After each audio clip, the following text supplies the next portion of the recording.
ಆರೈಕೆ ನೀಡುವುದು ಒಂದು ತಪಸ್ಸಿನ ಹಾಗೆ. ಕಾಯಿಲೆ ಉಳ್ಳವರ ಅಗತ್ಯ ಅರಿತು ಅವರ ಶುಶ್ರೂಷೆಯಲ್ಲಿ ತಮ್ಮನ್ನು ತೊಡಗಿಸಿಕೊಳ್ಳುವುದು ಶ್ರೇಷ್ಠವಾದಂತಹ ಕೆಲಸ. ಹೀಗೆ ಆರೈಕೆ ಮಾಡುವವರೂ ಕೂಡ ಉಪಶಮನಕಾರರೂ ಆಗಬಹುದು ಹೇಗೆ ಎನ್ನುವುದನ್ನು ತಿಳಿಸುವಂತಹ ಕಾರ್ಯಕ್ರಮವೇ ಇಂದು ಲಕ್ಷ್ಮೀಶಾ ಫೌಂಡೇಶನ್ ಹಮ್ಮಿಕೊಂಡಿರುವಂತಹ ಕಾರ್ಯಕ್ರಮ. ಇಬ್ಬರು ಅತಿಥಿಗಳು ಇಂದು ನಮ್ಮೊಂದಿಗಿದ್ದಾರೆ, ಡಾಕ್ಟರ್ ಉಷಾ ವಸ್ತಾರೆ ಹಾಗೂ ಸುಧಾ ಶರ್ಮಾ. ಸುಧಾ ಶರ್ಮಾ ಅವರ ಬಗ್ಗೆ ಮಾತ್ರ ನಾನೀಗ ಹೇಳ್ತೀನಿ. ಡಾಕ್ಟರ್ ಉಷಾ ಅವರನ್ನು ಸುಧಾ ಅವರೇ ಪರಿಚಯ ಮಾಡಿಸ್ತಾರೆ. ಸುಧಾ ಶರ್ಮಾ ಹಿರಿಯ ಪತ್ರಕರ್ತೆ, ಮಾಧ್ಯಮದಲ್ಲಿ ದೀರ್ಘಕಾಲದ ಅನುಭವ ಇದ್ದವರು, ಕನ್ನಡದ ಮೊಟ್ಟ ಮೊದಲ mental health magazine profit plus ಪತ್ರಿಕೆಯ ಸಂಪಾದಕಿ, ಭರವಸೆ ಯೂಟ್ಯೂಬ್ ಚಾನೆಲ್ ಮೂಲಕ ಹಲವರ ಜೀವನದಲ್ಲಿ ಭರವಸೆ ಮೂಡುವಂತೆ ಮಾಡಿದ್ದಾರೆ ಡಾಕ್ಟರ್ ಸುಧಾ ಶರ್ಮಾ. ಡಾಕ್ಟರ್ ಉಷಾ ವಸ್ತಾರೆ ಹಾಗೂ ಸುಧಾ ಶರ್ಮಾ ಇಬ್ಬರಿಗೂ ಕೂಡ ಸ್ವಾಗತವನ್ನು ಕೋರುತ್ತಾ, ನಿಮಗೂ ಸ್ವಾಗತವನ್ನು ಕೋರುತ್ತಾ ಇಂದಿನ ಕಾರ್ಯಕ್ರಮವನ್ನು ಶುರು ಮಾಡೋಣ. ಶಂಕರ ಆಸ್ಪತ್ರೆ ಮತ್ತು ಲಕ್ಷ್ಮೀಶಾ ಫೌಂಡೇಶನ್ ಕೆಲವೊಂದು ನನ್ನ ಭಾಷೆಯಲ್ಲೇ ಹೇಳಬೇಕಂದ್ರೆ ಯೋಗದ ಹಾಗೆ ಒದಗಿ ಬರುತ್ತೆ. ಲಕ್ಷ್ಮೀಶಾ ಫೌಂಡೇಶನ್ಗೆ ಶಂಕರ ಆಸ್ಪತ್ರೆಯು, ಶಂಕರ ಆಸ್ಪತ್ರೆಯವರಿಗೆ ಲಕ್ಷ್ಮೀಶಾ ಫೌಂಡೇಶನ್ನು ಹೀಗೆ ಜೊತೆಯಾಗಿ ನಿಂತು ಒಂದು ಒಳ್ಳೆಯ ಕೆಲಸಕ್ಕೆ ಮುಂದೆ ಸಾಗೋದಿದೆಯಲ್ಲ, ಅದು ಒಂದು ಯೋಗ.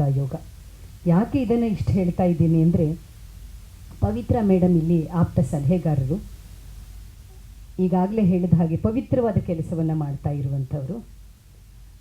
ಲಕ್ಷ್ಮೀಶಾ ಫೌಂಡೇಶನ್ನು ಆರೈಕೆ ಮಾಡುವವರ ಪಾಲಿಗೆ ಉಷಾ ಹೆಸರಿದೆಯಲ್ಲ, ಹಾಗೆ ಹೊಸ ಬೆಳಕಿನ ಹಾಗೆ, ಹೊಸ ಭರವಸೆಯ ಹಾಗೆ ನಿಂತಿದ್ದಾರೆ. ಇವರ ಇಬ್ಬರ ಜೊತೆಗಿನ ಈ ಒಂದು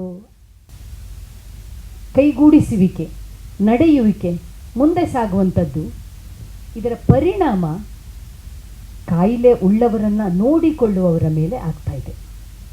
ಅಂದರೆ ಇಂತಹ ಆಸ್ಪತ್ರೆಯ, ಯಾಕೆಂದರೆ ಒಂದು ಆಧ್ಯಾತ್ಮದ ಹಿನ್ನೆಲೆಯುಳ್ಳಂತಹ ಇಂತಹ ಆಸ್ಪತ್ರೆಯಲ್ಲಿ ಕಾಯಿಲೆಯಿಂದ ಬಳಲುವವರು ಮತ್ತು ಕಾಯಿಲೆ ಉಳ್ಳವರನ್ನು ನೋಡಿಕೊಳ್ಳುವವರು ಇಬ್ಬರೂ ಕೂಡ ಸಾಧ್ಯವಾದಷ್ಟು ಮಟ್ಟಿಗೆ ನೆಮ್ಮದಿಯನ್ನು, ಸಮಾಧಾನವನ್ನು, ಶಾಂತಿಯನ್ನು ಹೊಂದಬೇಕಾದ ಅಗತ್ಯತೆ ಇದೆ ಎನ್ನುವುದನ್ನು ಅರ್ಥ ಮಾಡಿಕೊಂಡು ಅವರಿಬ್ಬರ ಗುಣಮಟ್ಟದ ಜೀವನ ಸುಧಾರಿಸಬೇಕು ಎನ್ನುವ ಕಾರಣಕ್ಕಾಗಿ ಇಂಥ ಹಲವು ಕಾರ್ಯಕ್ರಮಗಳು ನಡೀತಾ ಇವೆ. ಇವತ್ತು ನಮಗೆ ಇಂಥ ಒಂದು ಅವಕಾಶವನ್ನು ಕೊಟ್ಟಿದ್ದಕ್ಕಾಗಿ ನಾವು ತಮಗೆ ಕೃತಜ್ಞತೆಯನ್ನು, ವಂದನೆಯನ್ನು ಸಲ್ಲಿಸ್ತಾ, ಆ ಉಷಾನಿಂದ ನಾನು ಡಾಕ್ಟರ್ ಉಷಾ ವಸ್ತಾರೆಯವರಿಗೆ ಒಂಥರ ಅಲ್ಲಿಂದ ಇಲ್ಲಿಗೆ ಶಿಫ್ಟ್ ಆಯಿತು ಅನ್ನುವ ಹಾಗೆ ಈಗ ನಾನು ಉಷಾ ವಸ್ತಾರೆಯವರನ್ನು ಪರಿಚಯಿಸಿಕೊಡ್ತಾ ಇದ್ದೀನಿ. ಡಾಕ್ಟರ್ ಉಷಾ ವಸ್ತಾರೆಯವರು ನ್ಯೂರೋ ಸೈಂಟಿಸ್ಟ್. ಇವರು ಸುಮಾರು 4 ದಶಕಗಳ ಕಾಲ ಅಮೆರಿಕದಲ್ಲಿ ಇದ್ದರು. ಇವರು 17 ವರ್ಷಗಳ ಹಿಂದೆ ಭಾರತಕ್ಕೆ ಬಂದು ಯೋಗಕ್ಷೇಮ ಎನ್ನುವಂಥ ಒಂದು ಸಂಸ್ಥೆಯನ್ನು ಆರಂಭಿಸಿದರು.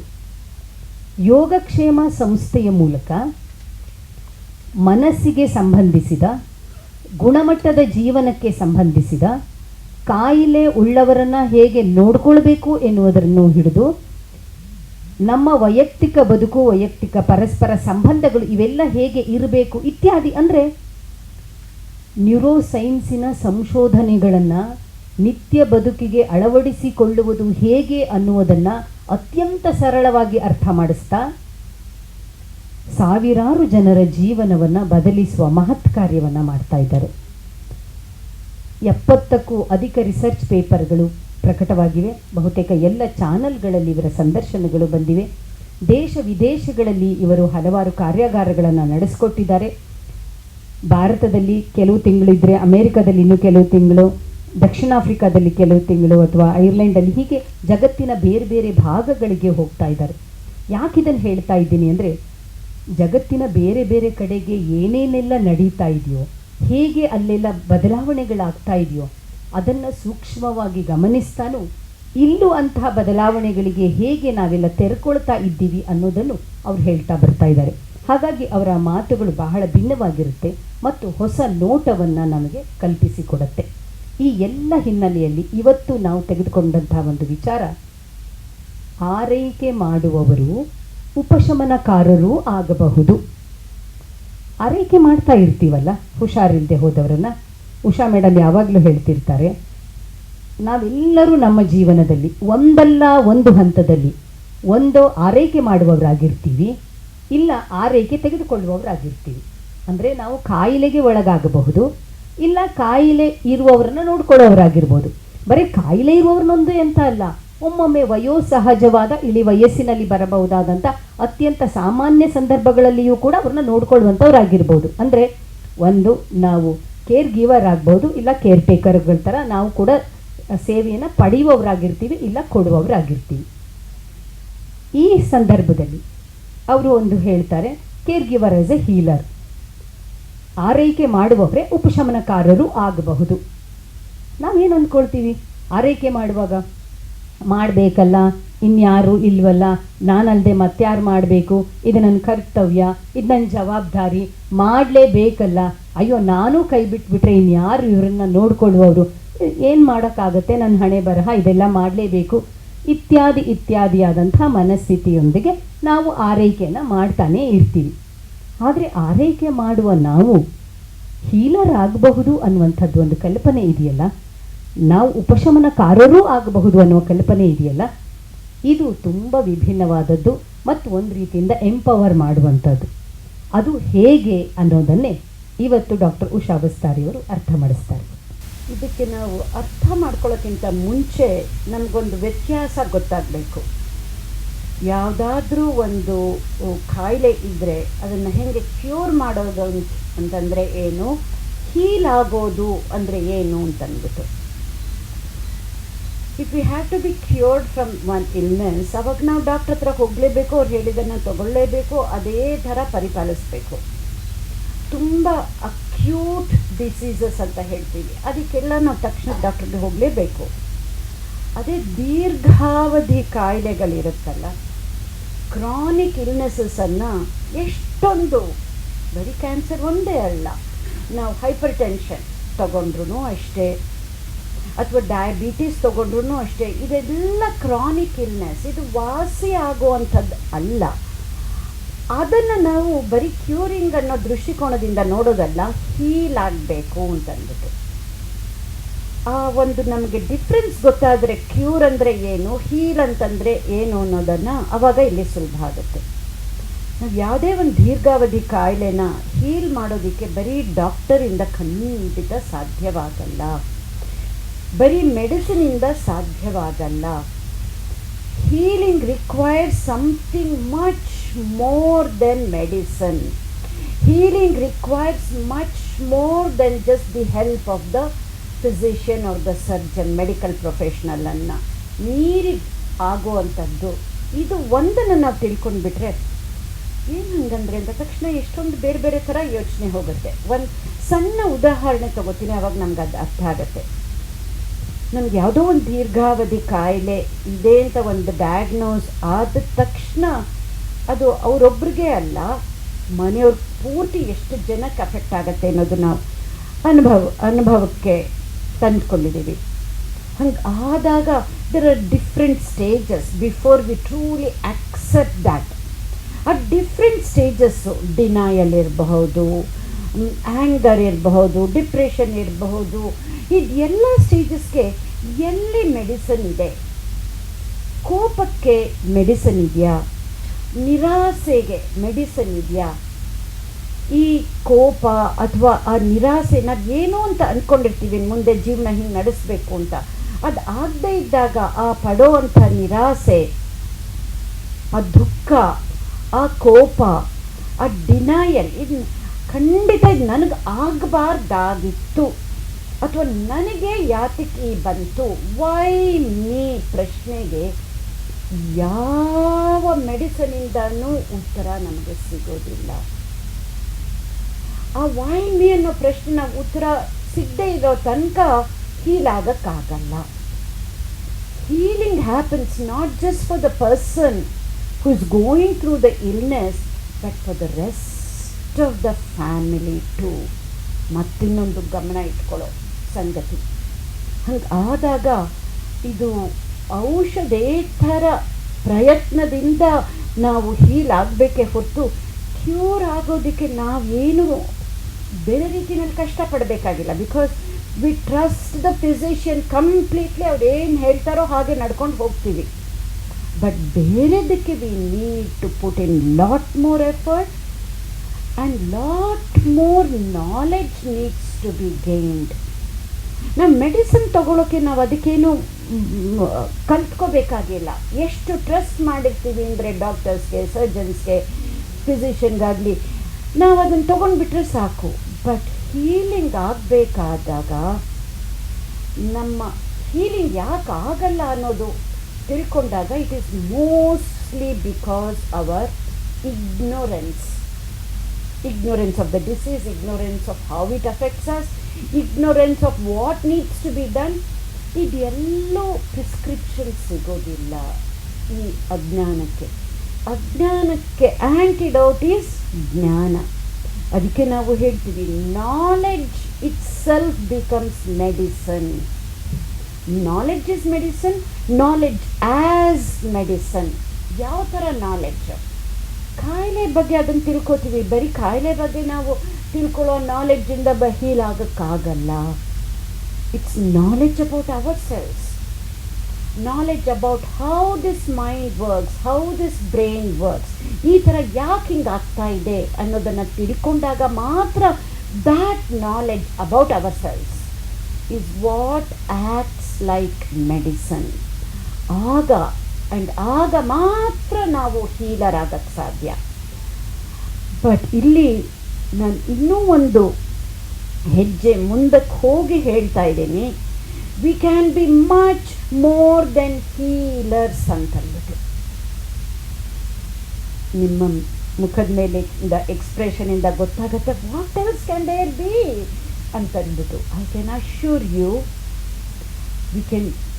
we are not going to be just healers, but through caregiving we can also be evolving as better human beings. ನಮಗೆ ಗೊತ್ತಿದೆಯೋ ಇಲ್ವೋ, ಅದನ್ನು ಯೋಚನೆ ಮಾಡಿದ್ದೀವೋ ಇಲ್ವೋ, ಯಾಕೆ ಅಂತಂದರೆ ಚಿಕ್ಕವರಿಂದ ಹಿಡಿದು ನನ್ನ ವಯಸ್ಸಿನ ತನಕನೂ ಎಲ್ಲರೂ ಇದ್ದೀರಾ. ಸೊ ಮೆನಿ ಟೈಮ್ಸ್ ಎಲ್ಲ ಸರಿಗಾಗ್ತಾ ಇದ್ದಾಗ we don't think about this. ಇದನ್ನು ನಾವು ಬರೀ ಫಿಲಾಸಫಿಯಿಂದ ಅಥವಾ ಎಕ್ಸಿಸ್ಟೆನ್ಷಿಯಲ್ ಕ್ವೆಶ್ಚನ್ಸ್ ಕ್ಯಾಟಗರಿಗೆ ಹೊರಟೋಗಿತ್ತು. ನಾವು ಯಾಕೆ why are we born as human beings ಅಂತ. ಈಗ ಇದೇ ಪ್ರಶ್ನೆ ನ್ಯೂರೋಸೈನ್ಸ್ ಆ್ಯಂಗಲಿಂದ ತಗೊಂಡಾಗ whether we know it or not, we are born as human beings to evolve. ನಾವು ಮನುಷ್ಯರಾಗಿ ಹುಟ್ಟಿರೋದು ವಿಕಸನ ಹೊಂದೋದಕ್ಕೆ ಅಂತ. ನೆಕ್ಸ್ಟ್ ಸೆಂಟೆನ್ಸ್ ಅದು ತುಂಬ ಆಘಾತ ಅನ್ನಿಸ್ಬೋದು, but I can assure you one of the surest ways to evolve is through care giving. ಹಾಗೆ ಅದರದ್ದು ಇನ್ನೊಂದು ಮುಖ, another surest way and the quickest way to evolve is when we go through some chronic illness, especially when it cannot be cured. Both ways when you take surest and quickest way to evolve as better human beings andre while either giving care or taking care. ಆಗ ಈ ಒಂದು ಕಾಯಿಲೆನ ಆಗಲಿ ಅಥವಾ ನಮ್ಮ ಕೆಲಸ ಅಥವಾ ನಮ್ಮ ಒಂದು ಆಗಲಿ ಸುಧಾ ಹೇಳ್ದಂಗೆ ಕರ್ತವ್ಯದಿಂದ ಮಾಡ್ತಾ ಇರಬಹುದು, ಧರ್ಮಬದ್ಧವಾಗಿ ಮಾಡ್ತಾ ಇರಬಹುದು, ಯಾವುದೇ ರೀತಿಯಿಂದ ಮಾಡ್ತಾ ಇದ್ರೂ ಅದು ಬರೀ ಕೆಲಸವಾಗಿ ನಿಲ್ಲದೆ ಅದು ನಮ್ಮ ವಿಕಸನದ ಹಾದಿಗೆ ಹೆಲ್ಪ್ ಆಗತ್ತೆ ಅಂತಂದಾಗ what more can be want. So ಈ ಒಂದು ದೃಷ್ಟಿಕೋನದ ಬದಲಾವಣೆ ಆಗಬೇಕು. ನಾನು ಬರೀ ನೋಡ್ಕೋತಾ ಇರೋದಲ್ಲ, ಅವ್ರಿಗೇನಾದರೂ ಆದರೆ ಇದನ್ನು ಕೊಡೋದು ಅದನ್ನು ಕೊಡೋದು, ಡಾಕ್ಟ್ರ್ ಹತ್ರ ಕರ್ಕೊಂಡು ಹೋಗೋದು, ಕಾಲು ನೋವಿದ್ರೆ ಬರೀ ಔಷಧಿಯಿಂದ ವಾಸಿ ಆಗದೆ ಇದ್ದಾಗ ಕಾಲು ಒತ್ತೋದು, ಅದನ್ನು ಬರೀ ಆ್ಯಕ್ಟಿವಿಟಿಯಾಗಿ ನೋಡದೆ ನಮ್ಮ ದೃಷ್ಟಿಕೋನನ ಬದಲಾವಣೆ ಮಾಡಿಕೊಂಡಾಗ ಈ ಒಂದು ಪ್ರತಿಯೊಂದು ಆ್ಯಕ್ಟಿವಿಟಿಯಿಂದ I can actually evolve through this ಅಂತ ನಾವು ಅಲ್ಲಿ ದೃಷ್ಟಿಕೋನದ ಬದಲಾವಣೆ ಮಾಡಿಕೊಂಡ್ರೆ ಅದಕ್ಕೆ I think it is Max Planck, who was a quantum physicist, who said this, and ಆಮೇಲೆ ತುಂಬ ಜನಗಳನ್ನು ಬೇಕಾದಷ್ಟು ಇದನ್ನೇ ಹೇಳಿದ್ದಾರೆ. What is that? when you change the way you look at things, the things you look at will change.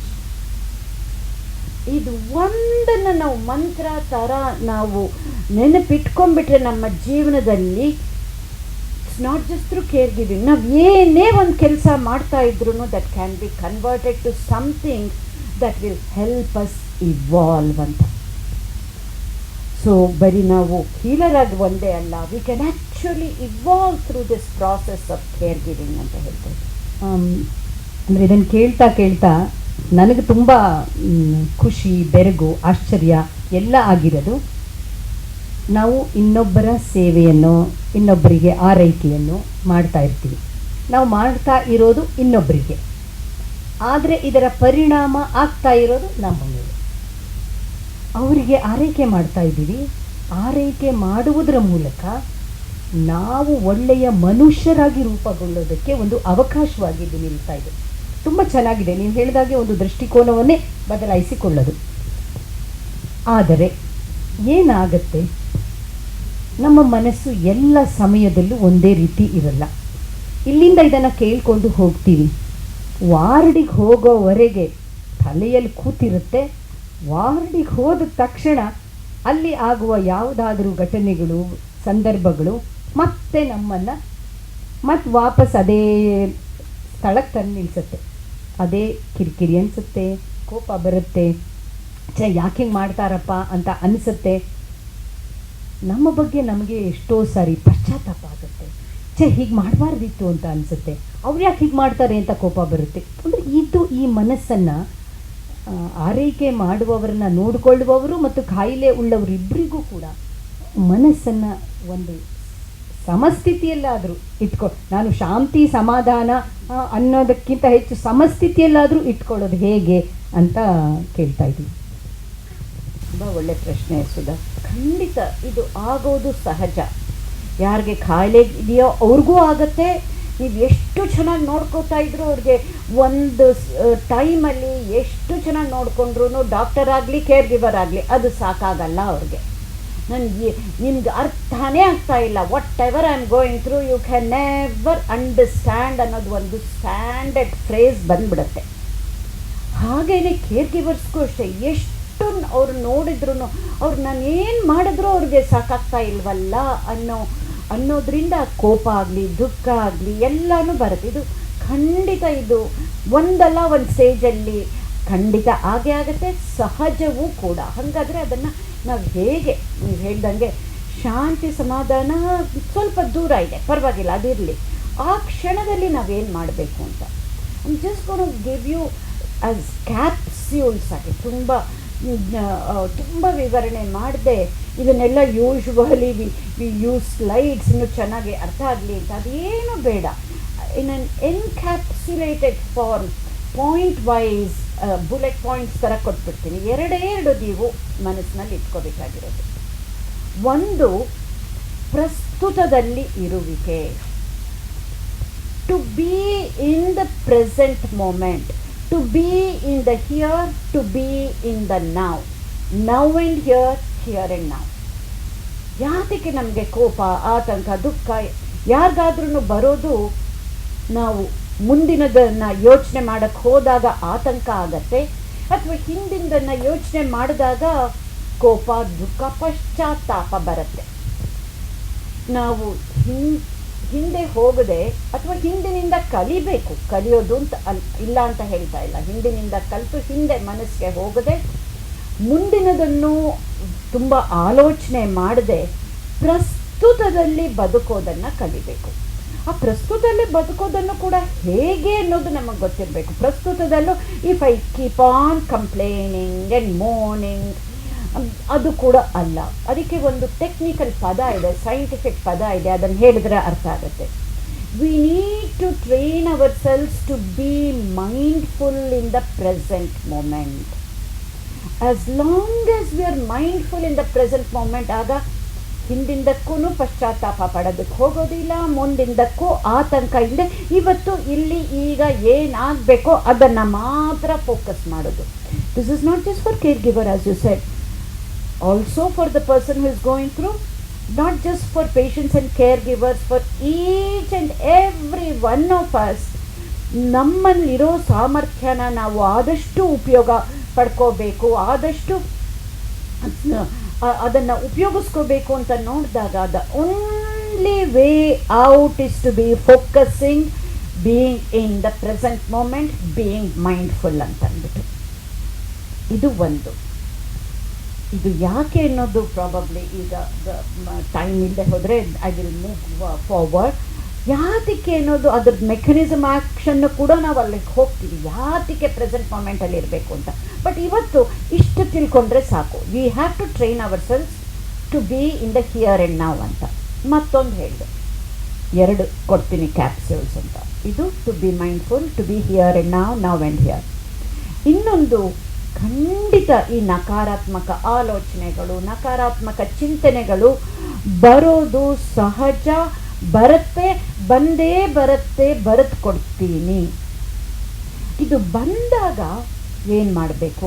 ಬರೋದನ್ನು ತಡಿಸೋದಕ್ಕೆ ತುಂಬ ಹಿಂದಿಂದ ಅದಕ್ಕೆ ಮನಸ್ಸನ್ನು ನಾವು ಟ್ರೈನ್ ಮಾಡಿರಬೇಕು. ಬಟ್ ಈಗ right now let us learn something so that we can put it into use right away. ಏನದು? ನಕಾರಾತ್ಮಕ ಆಲೋಚನೆಗಳು, ಚಿಂತನೆಗಳು ಬಂದಾಗ ಅದು ನಮಗೆ ಗೊತ್ತಾಗಬೇಕು, ಇನ್ನೊಬ್ಬರು ಹೇಳೋದಲ್ಲ, ಬಟ್ ನಮಗೆ ಗೊತ್ತಾಗಬೇಕು. ಅಂದರೆ ಆ self awareness has to be heightened such that ನನಗೆ ಈ ಥರದ್ದು ಇವಾಗ ಅವ್ರಿಗೆ ಏನಾಗ್ಬಿಡುತ್ತೋ ಅನ್ನೋ ಒಂದು ಆತಂಕ ಆಗ್ತಾ ಇದೆ ಅನ್ನೋದು ನಮಗೆ ಗೊತ್ತಾಗಬೇಕು. ನಮಗೆ ಗೊತ್ತಾದ ತಕ್ಷಣ that means we are recognising that negativity. ಅದು ಗೊತ್ತಾದ ತಕ್ಷಣ we need to change that. ಅದನ್ನು ತೆಗೆದುಹಾಕಬೇಕು. ತೆಗೆದುಹಾಕೋದು ಹೇಗೆ? ಅದು ಬೇಡ ಅಂದ್ರೂ ಮತ್ತೆ ಬರುತ್ತೆ. ಅದ್ರ ಬದಲಾಗಿ ಒಂದು ಹೋಪ್ಫುಲ್ ಥಾಟ್, ಹೋಪ್ಫುಲ್ ಫೀಲಿಂಗ್, ಬರೀ ಹೋಪ್ ಇಟ್ಕೊಂಡ್ರೆ ಸಾಕು. ಬೇರೆ ಯಾವುದೋ ಪಾಸಿಟಿವ್ ಫೀಲಿಂಗ್ಸನ್ನು ನಾನು ನಿಮ್ಮಿಂದ ಕೇಳಲ್ಲ. Just keep hope. ಹೋಪ್ನಕ್ಕೂ ನಾವು ಬೇರೆ ಡೆಫಿನೇಷನ್ ಅರ್ಥ ಮಾಡ್ಕೋಬೇಕು. ನಾವು ಅಂದ್ಕೊಂಡಿದ್ದೀವಿ ಹೋಪ್ ಅಂದ ತಕ್ಷಣ ಎಲ್ಲ ಸರಿಗಾಗ್ಬಿಡತ್ತೆ, ಆವಾಗ ಮಾತ್ರ ಅದಕ್ಕೆ ಹೋಪ್ ಅಂತ ಅಂದ್ಬಿಟ್ಟು. ಖಂಡಿತ ಅಲ್ಲ. ಅದನ್ನು ನೀವೇ ಯೋಚನೆ ಮಾಡಿ. It's gonna be open ended question. So hope hopeful thought, hopeful ಫೀಲಿಂಗನ್ನು ನಾವು ನಕಾರಾತ್ಮಕ ಚಿಂತನೆ ಅಥವಾ ಆಲೋಚನೆಗೆ ರೀಪ್ಲೇಸ್ ಮಾಡಿದ್ರೆ that is what it means. ಏನದನ್ನು ಅದಕ್ಕೊಂದು ಕಾನ್ಸೆಪ್ಟ್ಗೆ I am just gonna bring the name to that concept, neuroscience concept. We can all be neurosculptors of our lives. ಹೆಂಗೆ ಒಬ್ಬ ಶಿಲ್ಪಿಕಾರ ಒಂದು ಮೂರ್ತಿನ ಕೆತ್ತಬೇಕಾದ್ರೆ ಅವನೇನು ಹೊರಗಡೆಯಿಂದ ತೆಗೆದು ಹಾಕೋದಿಲ್ಲ. ಯಾವುದು ಮೂರ್ತಿ ಅಲ್ಲವೋ ಅವನು ಒಂದು ಈಶ್ವರನೇ, ಲಿಂಗನೇ ಕೆತ್ತಾ ಇರ್ತಾನೆ ಅಂತ ಅಂದ್ಕೊಳ್ಳೋಣ. ಒಬ್ಬ ಶಿಲ್ಪಿಕಾರ ಯಾವುದು ಲಿಂಗ ಅಲ್ವೋ ಆ ಕಲ್ಲನ್ನು ತೆಗೆದು ಬಿಡ್ತಾನೆ. ಕೊನೆಗೆ ಅಲ್ಲಿ ಉಳ್ಕೊಳ್ಳೋದು ಒಂದು ಲಿಂಗ.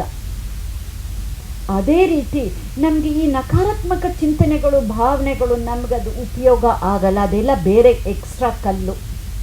ಅದನ್ನು ತೆಗೆದು ಹಾಕಬೇಕು. ಅದನ್ನು ತೆಗೆದು ಹಾಕ್ಬಿಟ್ರೇ ಸಾಕು, ನಮಗೇನು ಬೇಕೋ ಅದೇ ಉಳ್ಕೊಳ್ಳುತ್ತೆ, ವಿಚ್ ಈಸ್ ಹೋಪ್. ಸೊ ನಮ್ಮ ಜೀವನಕ್ಕೆ ನಾವೇ ಶಿಲ್ಪಿಕಾರರಾಗೋಣ. Let us become architects of our life.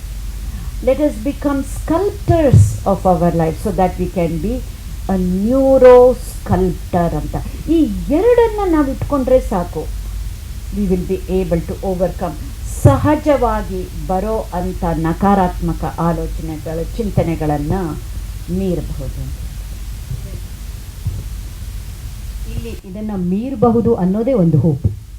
ಇದು ಸಾಧ್ಯ ಅಂತ ಅನಿಸೋದಿದೆಯಲ್ಲ ಅದೇ ಭರವಸೆ. ಯಾಕೆಂದರೆ ಬಹಳ ಸರಿ ಏನು ಅಂದ್ಕೊಂಡ್ಬಿಡ್ತೀವಿ, ಇದು ನಮಗೆಲ್ಲ ಸಾಧ್ಯ ಆಗಲ್ಲ, ಪ್ರಯತ್ನವನ್ನೇ ಪಡೆದೇನೆ ನಮಗೆ ಸಾಧ್ಯ ಆಗಲ್ಲ ಅಂತ ಕೈ ಬಿಟ್ಬಿಡ್ತೀವಿ. ಪ್ರಯತ್ನ ಪಟ್ಟರೆ ಸಾಧ್ಯ ಅನ್ನೋದನ್ನು ಅರ್ಥ ಮಾಡಿಸಿದ್ರೆ, ಮತ್ತು ಒಂದೇ ಸರಿ ಜಾಸ್ತಿ ಆಗಲ್ಲ, ಹಂತವಾಗಿ ಒಂದು ದಿನ ಬೆಳಗ್ಗೆ ಮಾತ್ರೆ ತೊಗೊಂಡು ತಕ್ಷಣ ವಾಸಿ ಆಗಬೇಕು ಅಂತ ಎಕ್ಸ್ಪೆಕ್ಟ್ ಮಾಡ್ತೀವಲ್ಲ, ಇದು ನಮ್ಮೊಳಗೆ ನಾವೇ ಮಾಡಿಕೊಳ್ಳುವಂತಹ ಪ್ರಯತ್ನವನ್ನು ಸಣ್ಣದಾಗಿ ಮಾಡ್ಕೊಳ್ತಾ ಮುಂದುವರಿಯುವಂಥದ್ದು. ಬಹುಶಃ ಮೈಂಡ್ಫುಲ್ ಬಗ್ಗೆ ಇರಬಹುದು ಅಥವಾ ನ್ಯೂರೋಪ್ಲಾಸ್ಟಿಸಿಟಿ ಬಗ್ಗೆ ಇರ್ಬೋದು. ಹೆಚ್ಚಿನ ವಿವರಗಳನ್ನು ತಾವು ಬಯಸೋದೇ ಆದರೆ ಯೋಗಕ್ಷೇಮ ಯೂಟ್ಯೂಬ್ ಚಾನಲಲ್ಲಿ ಕೂಡ ಇದೆ. ಭರವಸೆ ಯೂಟ್ಯೂಬ್ ಚಾನಲಲ್ಲಿ ಕೂಡ ಇದೆ. ಅಂದರೆ ಮನಸ್ಸಿಗೆ ಸಂಬಂಧಿಸಿದ್ದು ಮತ್ತು ನ್ಯೂರೋಸೈನ್ಸಿನ ದೃಷ್ಟಿಯಿಂದ ಮನಸ್ಸನ್ನು ಅರ್ಥ ಮಾಡ್ಕೊಳ್ಳೋದು ಕನ್ನಡ ಮತ್ತು ಇಂಗ್ಲೀಷ್ ಎರಡರಲ್ಲಿಯೂ ಕೂಡ ಲಭ್ಯ ಇದೆ. ತಾವು ಆ ಯೂಟ್ಯೂಬ್ ಚಾನಲಲ್ಲಿ ಹೆಚ್ಚಿನ ಮಾಹಿತಿಗಳನ್ನು ಪಡ್ಕೊಳ್ಬೋದು. ಅಷ್ಟೇ ಅಲ್ಲದೆ ಯೋಗಕ್ಷೇಮದ ಬೇರೆ ಬೇರೆ ಕಾರ್ಯಾಗಾರಗಳು ಇವೆಲ್ಲವೂ ನಡೀತಾ ಇದೆ. ತಮಗೆಲ್ಲರಿಗೂ ಇದು ಪರಿಚಯ ಇರಬಹುದು. ಲಕ್ಷ್ಮೀಶ ಫೌಂಡೇಶನ್ನಿನ ಉಷಾ ಮೇಡಮ್ಮು ಕೂಡ ಹೆಚ್ಚಿನ ವಿವರಗಳನ್ನು ಈ ಕುರಿತಾದಂಥ ಯೋಗಕ್ಷೇಮ ಇವೆಲ್ಲವನ್ನು ತಮಗೆ ಕೊಡ್ತಾರೆ ಅಂತ ಆಶಿಸ್ತಾ ಇದ್ದೀನಿ. ಯಾಕೆಂದರೆ ಹೆಚ್ಚಿನ ಸಮಯ ಇಲ್ಲದೆ ಇರೋದ್ರಿಂದ. ಈಗ ಇನ್ನೊಂದು ತುಂಬ ಮುಖ್ಯವಾದಂಥದ್ದು, ಏಕೆಂದರೆ ಇಲ್ಲಿ ಬಂದಿರೋ ಒಂದು ಆಡಿಯನ್ಸನ್ನು ನೋಡಿದಾಗ ನನಗೆ ಅನ್ನಿಸ್ತಾ ಇರೋದು, ಚಿಕ್ಕ ವಯಸ್ಸಿನವರು ಇದ್ದೀರಿ, ಮಧ್ಯ ವಯಸ್ಸಿನವರು ಎಲ್ಲರೂ ಇದ್ದೀರಿ. ಕೇರ್ ಗೀವರ್ ಆಗಿ, ಉಪಶಮನಕಾರರಾಗಿ ನಾನು ಇದನ್ನು ಮಾಡಲೇಬೇಕು, ಇದನ್ನು ತುಂಬ ಮುಖ್ಯವಾಗಿ ಗಮನಿಸಬೇಕು, ಇದನ್ನು ನಾನು ಮರೀಲೇಬಾರದು ಅನ್ನುವಂಥ ಸಂಗತಿ ಯಾವುದು? ಇದಕ್ಕೆ ನೇರವಾಗಿ ಉತ್ತರ ಕೊಡದೆ ಇನ್ನೊಂದು ಅನಾಲಜಿಯಿಂದ ಉತ್ತರ ಕೊಡ್ತೀನಿ. ನಾವೆಲ್ಲರೂ ವಿ ಹ್ಯಾವ್ ಏನು ಪ್ಲೇನಲ್ಲಿ we have travelled in the flight. ಅಲ್ಲಿ ನಮಗೆಲ್ಲರಿಗೂ ಇದು ಗೊತ್ತಿದೆ, ಆಕ್ಸಿಜನ್ ಮಾಸ್ಕ್ ಪ್ರಯಾರಿಟಿ ಅಂತ ಏನು ಹೇಳ್ತಾರೆ. ಏನಾದರೂ ಆದರೆ ಆಕ್ಸಿಜನ್ ಮಾಸ್ಕ್ ಕೆಳಗಡೆ ಬೀಳುತ್ತೆ, ಫಸ್ಟು ನೀವು ಹಾಕ್ಕೊಳ್ಳಿ, ಆಮೇಲೆ ನಿಮ್ಮ ಪಕ್ಕದಲ್ಲಿ ಚಿಕ್ಕ ಮಗು ಇದ್ರೂ ಪರವಾಗಿಲ್ಲ, ಫಸ್ಟ್ ಮಗುಗೆ ಹಾಕಕ್ಕೆ ಹೋಗಬೇಡಿ, ನೀವು ಫಸ್ಟ್ ಹಾಕ್ಕೊಂಡು ಬೇರೆಯವ್ರಿಗೆ ಹೆಲ್ಪ್ ಮಾಡಿ ಅಂತ. So this is what it is about. ಒಂದು if you have to take home message other than those 2 capsules ಕೊಟ್ಟಿದ್ದನ್ನು ನಿಮ್ಮ ಬಗ್ಗೆ ಫಿಸಿಕಲಿ, ಎಮೋಷನಲಿ, ನ್ಯೂಟ್ರಿಷನಲಿ, ಸ್ಪಿರಿಚುವಲಿ ನಿಮ್ಮ ಬಗ್ಗೆ ನೀವು ನೋಡ್ಕೊಳ್ಳೋದು, ನೀವೇ ಆರೈಕೆ ಮಾಡ್ಕೊಳ್ಳೋದು ಬಹಳ ಬಹಳ ಬಹಳ ಮುಖ್ಯವಾದ ಸಂಗತಿ. ನಮ್ಮನ್ನು ನಾವು ನೋಡ್ಕೊಳ್ದೆ ಹೋದರೆ ನಾವು ಇನ್ನೊಬ್ಬರನ್ನು ನೋಡ್ಕೊಳ್ಳೋದಕ್ಕೆ ಆಗೋದಿಲ್ಲ. ತುಂಬ ಸಲ ಕೇರ್ ಗಿವರ್ಸ್ಗೆ we call it as care giver burnout ಅಂತ. ನಾಟ್ ಈವನ್ ಸ್ಟ್ರೆಸ್ ಬರುತ್ತೆ, ಹೋಗಿಸ್ಕೋಬೋದು. Burnout is much more than stress.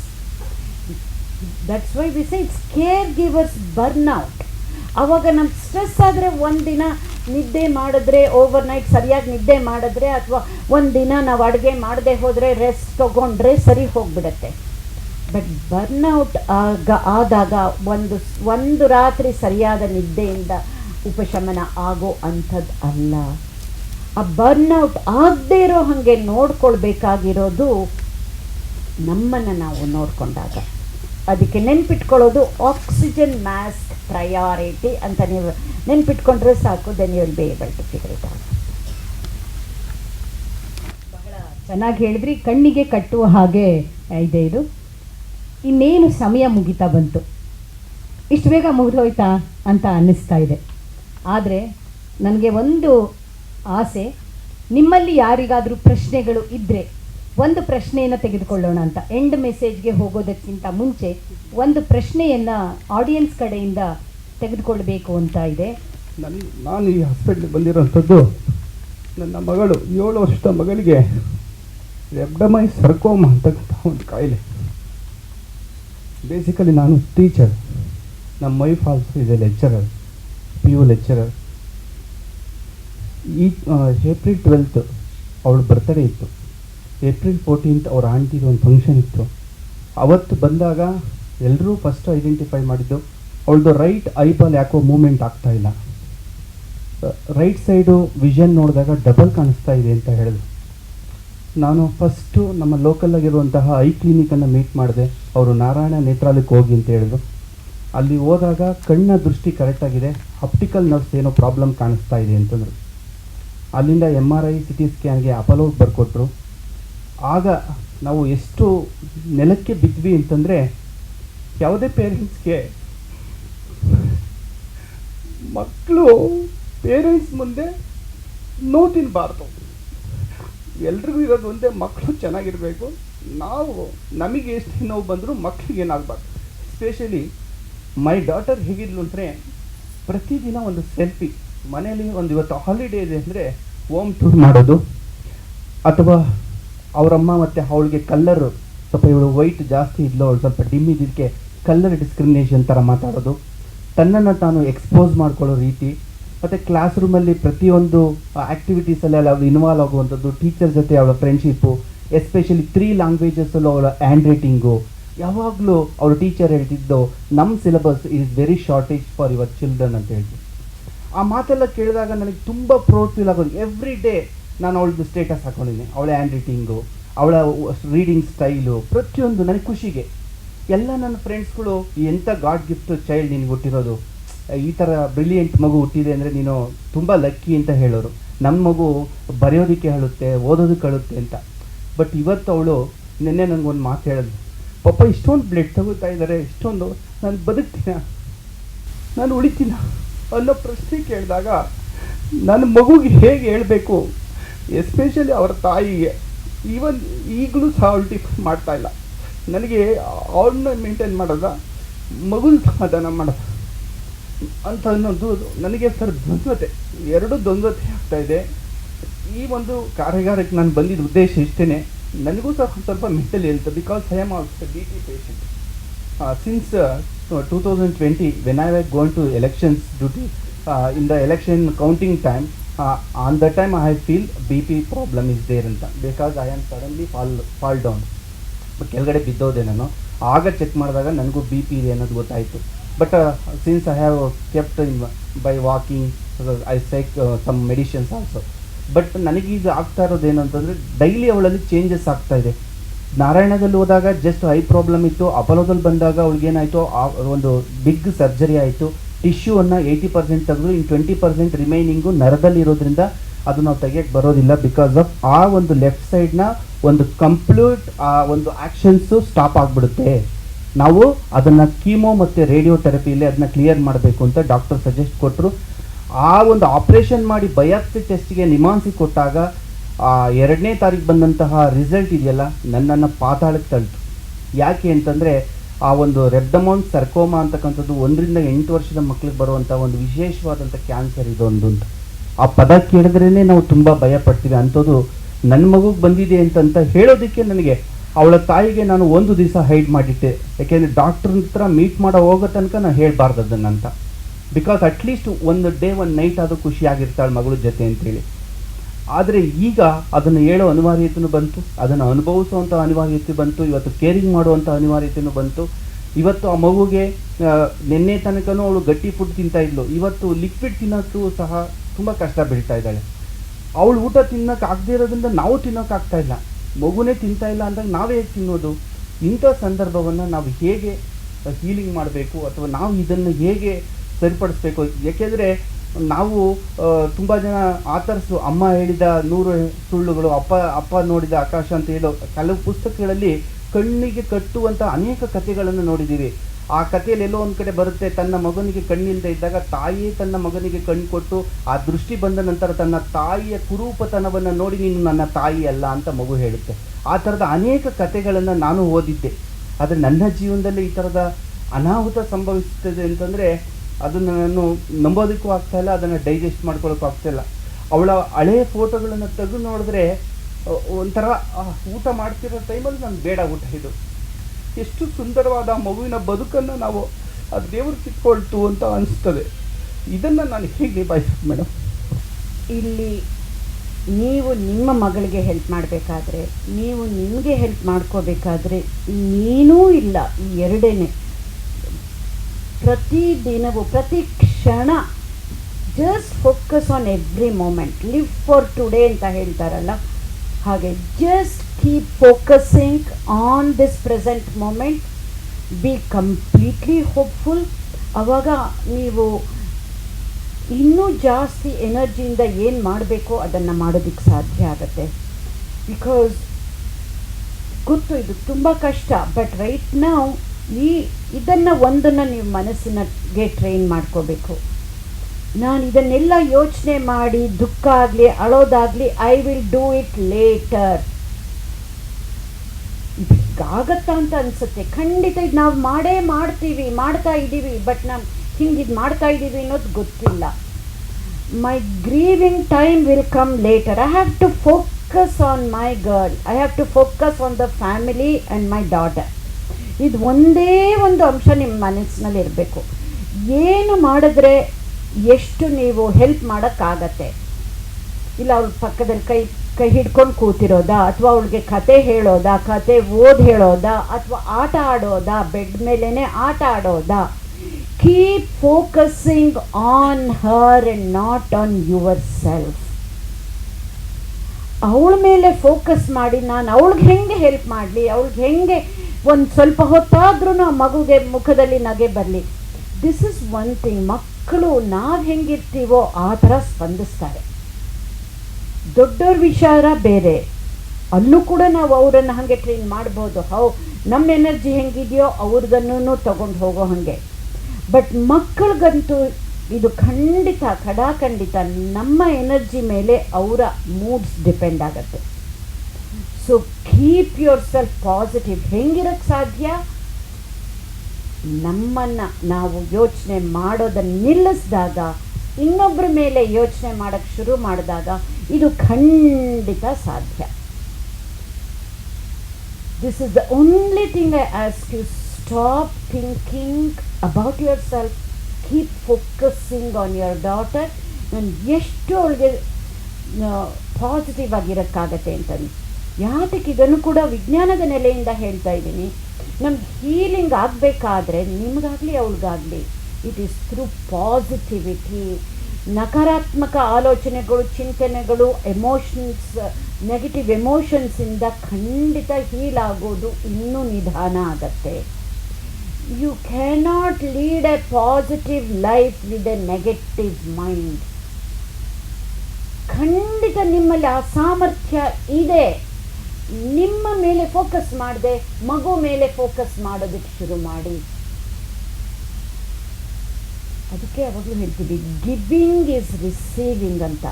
ಅವಳ ಮುಖದ ಮೇಲೆ ನೀವು ಒಂದು ಸಂತೋಷ, ನಗೆ ತರಿಸಿದ್ರೆ, ಅಪ್ಪ ನನಗೆ ಇವಾಗ ಪೇನ್ ಆಗ್ತಾ ಇಲ್ಲ ಅಂತ ಅವಳು ಒಂದು ಮಾತು ಹೇಳಿದ್ರೆ, that is what should help you.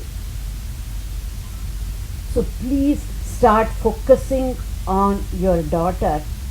ನಿಮ್ಮದನ್ನು ಈ ಎಮೋಷನ್ಸನ್ನು, ಗ್ರೀವಿಂಗ್, ಆಲ್ ಆಫ್ ದ್ಯಾಟ್ ಮುಂದಕ್ಕೆ ತಳ್ತಾ ಬನ್ನಿ. And it is possible. And most of us this is what we do. ಇಂಗ್ಲೀಷಲ್ಲಿ ಒಂದು ಫ್ರೇಸ್ ಇದೆ, when push comes to shove, this is the way you need to do. ಇಂತಹ ಹಲವು, ಯಾಕೆಂದರೆ ನೀವು ಮಾಡುವ ಕೆಲವೊಂದು ಸತ್ಸಂಗಗಳಲ್ಲಿ ಕೂಡ ಇಂಥದ್ದನ್ನು ತುಂಬ ಆಧ್ಯಾತ್ಮ ಮತ್ತು ವೈಜ್ಞಾನಿಕ ನೆಲೆಯಿಂದಲೂ ಅರ್ಥ ಮಾಡಿಸುವಂಥ ಪ್ರಯತ್ನಗಳಾಗುತ್ತೆ. ಇವತ್ತಿನ ಸಮಯದ ಒಂದು ಕೊರತೆಯ ಕಾರಣಕ್ಕಾಗಿ ಕಾರ್ಯಕ್ರಮವನ್ನು ಮುಗಿಸುವ ಸಂದರ್ಭ ಬಂದಿದೆ. ಮುಂದಿನ ಹಂತಗಳಲ್ಲಿ ಮತ್ತೆಂದಾದರೂ ಇಂಥ ಕಾರ್ಯಕ್ರಮಗಳು ಆಯೋಜನೆ ಆಗಲಿ ಅಂತ ಆಶಿಸ್ತಿದ್ದೀವಿ. ಯಾಕೆಂದರೆ ಅದರ ಅಗತ್ಯತೆ ಇದೆ ಅನ್ನೋದು ಅರ್ಥವಾಗ್ತಾ ಇದೆ. ಒಂದು ಎಂಡ್ ಮೆಸೇಜನ್ನು ಹೇಳಿ ಇವತ್ತಿನ ಕಾರ್ಯಕ್ರಮ ಮುಗಿಸೋಣ. Please take care of yourselves as caregivers. Just oxygen mask priority ನೆನಪು ಮಾಡ್ಕೊಳ್ಳಿ, ಅಷ್ಟು ಸಾಕು. ಆಮೇಲೆ just train yourself to be in the present moment. Just be mindful. ಯಾವುದನ್ನು ಇವ್ಯಾಲ್ಯೂಯೇಟ್ ಮಾಡೋಕ್ಕೆ ಹೋಗಬೇಡಿ, ಜಡ್ಜ್ ಮಾಡೋಕ್ಕೆ ಹೋಗಬೇಡಿ. Just focus on that moment, not even that day. That is all you need to do. Train your mind to be in the present moment, one moment at a time. ಇದೆರಡನ್ನು ಪರಿಪಾಲಿಸಿದ್ರೆ we can surely be healers and also evolve through this process of caregiving. ಬಹಳ ಆತ್ಮೀಯವಾಗಿ, ಅಷ್ಟೇ ಮಾಹಿತಿಪೂರ್ಣವಾಗಿ ಹಲವು ವಿಚಾರಗಳನ್ನು ತಿಳಿಸಿಕೊಟ್ರಿ. ಧನ್ಯವಾದಗಳು. ಇಂಥ ಅವಕಾಶಕ್ಕಾಗಿ ಮತ್ತೊಮ್ಮೆ Lakshmisha foundation ಮತ್ತು ಶಂಕರ ಆಸ್ಪತ್ರೆಗೆ ಕೃತಜ್ಞತೆಗಳು. ನಮಸ್ಕಾರ.